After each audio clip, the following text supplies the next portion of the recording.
What's up everybody, I'm Chickamungus and I'm here to bring you a review today of Atelier Totori, The Adventurer of Arland on the PlayStation 3. Atelier Totori, The Adventurers in Arland is a kawaii JRPG created by Nice. It has a very vibrant color manga art style that separates it from the more mainstream JRPGs that most, including myself, are used to. The story is about a rookie alchemist named Totori Helmold, who along with her friend Gino, is determined to become Adventurers of Arland, hence the name. Totori is driven to find her mother, a great adventurer named Gisela, who disappeared when she was only 4 years old. On her journey, she forms lasting friendships with her adventure buddies, as well as a stronger bond with their family. I have more stories like that. There was a time when she came back from a long journey. When she saw you, she yelled, "Whose kid is that?" What? Really? I'm sure she was half joking, but she loved doing things like that. What else? I want to hear more stories about Mom. Aside from her being absent-minded? I have to admit, an hour into playing this game, I was kind of hoping for a large, fire-breathing beast to burst out of Totori's face and devour all the townspeople. But that didn't happen. Once I realized this was not going to be a save-the-world style RPG, I thought I was going to be bored. But surprisingly, I wasn't. There's just something about this let's bond together as we bop squirrels on the head style RPG that just got to me. It's cutesy, and I think I like it. Maybe it was the completionist in me that wanted to unlock every cutscene where Totori interacts with certain characters in the game.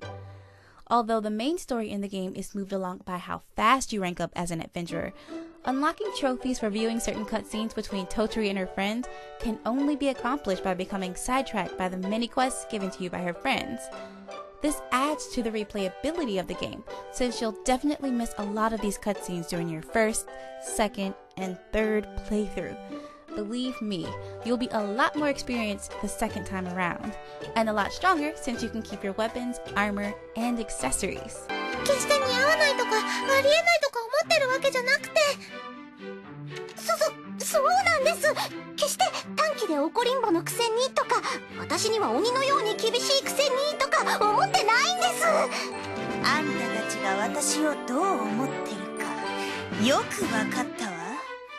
それじゃあそのイメージを崩さないようにしてあげなくっちゃね。やっぱり怒った。ごめんなさい。許してください。 Now let's get into the meat of what you really want to know. How's the battle system? The battle system is pretty simple, with each player having 4 selections: attack, skill, guard, and flee, and each character having the typical MP, HP, and LP, which are points expended while you travel around the map. Because your main character is an alchemist, and the weakest of the bunch in terms of brute strength, Totori relies mainly on her support team to deal the greatest attack damage during battle. Whenever any character attacks, an assist meter builds up under the 2 support characters.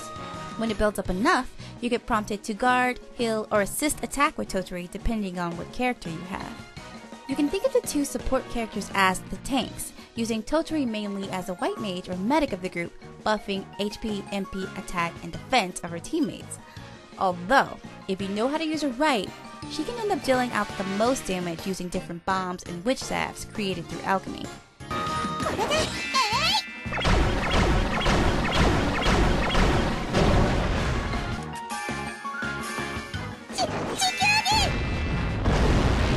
Being able to choose your support team from the beginning of the game allows you to level up whatever character you want.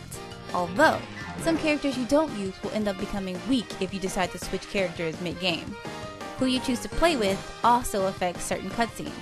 How and when you explore the world of Arland and what you decide to mix up in your cauldron is all up to you in the game. But take too long doing that, and you might end up with a bad ending. Yes, there literally is a bad ending. You must remember that you're working toward getting your adventurer's license, so getting too sidetracked trying to make the world's best Goldstein plated armor will only take up too much time, since everything important you do in the game takes up days. The best part of the game is being allowed to travel and explore the world of Arland. The beautiful art style of the game really shines with some of the locations you'll get to visit. As you continue to level up your license, the world becomes open to you, and you'll be able to travel all over, earning more exploration points, gathering higher quality goodies, and fighting new bosses.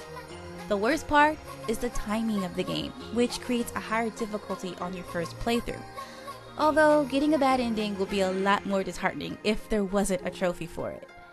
The biggest offender though is the voice acting, which at times can be absolutely atrocious. Of course it is, because the main event is... I'm going to do it! I'll throw my shame and caution to the wind and put my all into this festival!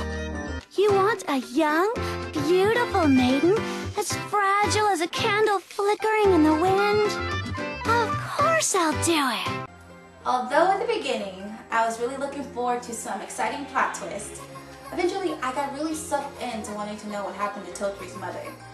This game has everything any JRPG lover really needs.